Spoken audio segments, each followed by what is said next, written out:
Hello friends, welcome back to our channel. ఈ ప్రపంచంలో ప్రతి మనిషి తన గురించి ఒక గుర్తింపుతో జీవిస్తూ ఉన్నాడు. నేను ఇలాంటి వ్యక్తిని, ఇది నా పేరు, ఇది నా స్థానం, ఇది నా ఆలోచన. ఇలా మనం మన గురించి ఎన్నో భావనలు నిర్మించుకుంటాం. ఈ గుర్తింపులన్నింటినీ కలిపి పాత ఆధ్యాత్మిక బోధనలు అహంకారం లేదా ఈగో అని వివరించాయి.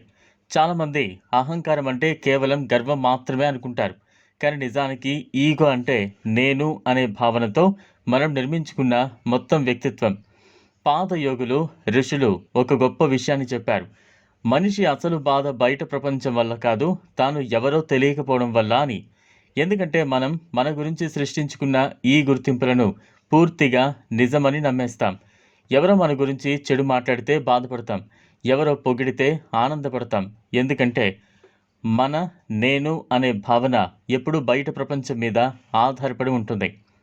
ఆధ్యాత్మిక ప్రపంచంలో ఈగో డెత్ అనే మాట చాలా లోతైన అర్థంలో ఉపయోగిస్తారు. దీని అర్థం నిజంగా మనిషి చనిపోవడం కాదు, మనలో ఉన్న తప్పుడు గుర్తింపులు నెమ్మదిగా కరిగిపోవడం. అంటే నేను మాత్రమే ముఖ్యుడు అనే భావన తగ్గిపోవడం. మనం పట్టుకుని ఉన్న పాత అహంకారం, భయం, గర్వం, పోలికలు నెమ్మదిగా తగ్గడం. మరి ఒక శిష్యుడు తన గురువుని అడిగాడు, గురువుగారు, ఆధ్యాత్మిక మేల్కొలుపు అంటే ఏంటి? అప్పుడు గురువు ప్రశాంతంగా చెప్పారు, నువ్వు నిజంగా ఎవరో తెలుసుకునే ముందు నువ్వు కాదనుకున్న చాలా విషయాలు కరిగిపోవాలి అని. ఆ మాటలో ఈగో డెత్ యొక్క అసలు అర్థం దాగి ఉంది. ఎందుకంటే మనం జీవితంలో ఎన్నో పాత్రలు పోషిస్తున్నాం. ఉద్యోగం, పేరు, డబ్బు, సంబంధాలు, విజయాలు ఇవన్నీ మనకు ఒక గుర్తింపునిస్తాయి. కానీ పాత యోగులు చెప్పారు, ఇవన్నీ తాత్కాలికమని. వాటినే పూర్తిగా నేను అని భావించినప్పుడు జీవితం మారిన ప్రతిసారి మనం కూడా లోపల విరిగిపోతాం. ధ్యానం, యోగం, మౌనం వంటి ఆధ్యాత్మిక సాధనల్లో ఒక దశలో మనిషి తన ఆలోచనలు గమనించడం ప్రారంభిస్తాడు. అప్పుడు అతనికి ఒక గొప్ప విషయం అర్థమవుతుంది. నేను నా ఆలోచనలు కాదు, నేను నా భయాలు కాదు, నేను నా కోపం కాదు అని. ఇదే నిజమైన లోపలి మార్పు ప్రారంభం. ఈ దశ చాలాసార్లు సులభంగా ఉండదు. ఎందుకంటే ఈగో డెత్ సమయంలో మనిషికి తన పాత గుర్తింపులు కూలిపోతున్నట్లు అనిపించవచ్చు. ముందు ముఖ్యంగా అనిపించిన విషయాలు ఇప్పుడు ఖాళీగా అనిపించవచ్చు.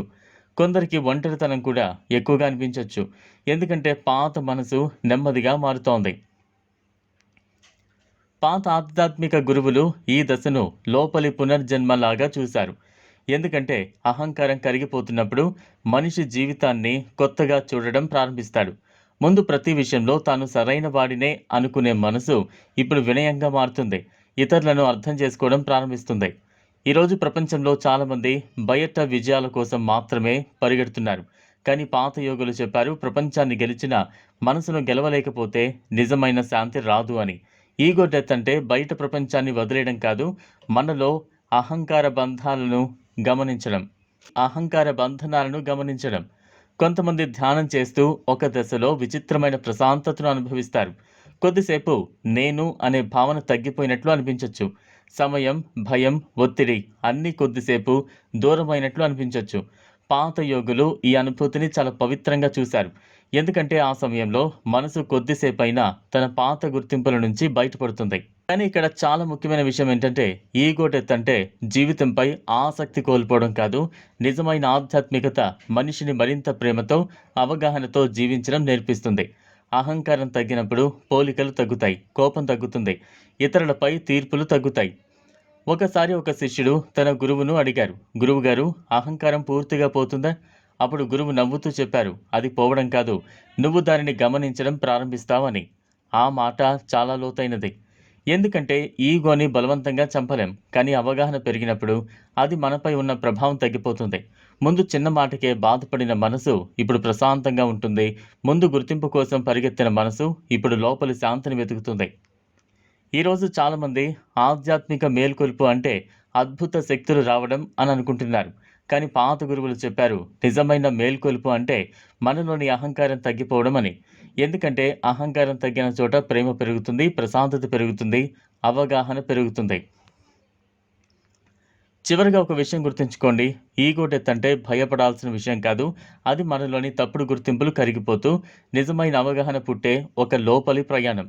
ధ్యానం, మౌనం, యోగం ద్వారా మనిషి నెమ్మదిగా తన అసలు స్వరూపానికి దగ్గరవుతాడు. అదే నిజమైన ఆధ్యాత్మిక మార్పు. ఈ వీడియో మీకు నచ్చినట్లయితే లైక్ చేయండి, షేర్ చేయండి, ఛానల్ను సబ్స్క్రైబ్ చేసుకోండి. Thanks for watching.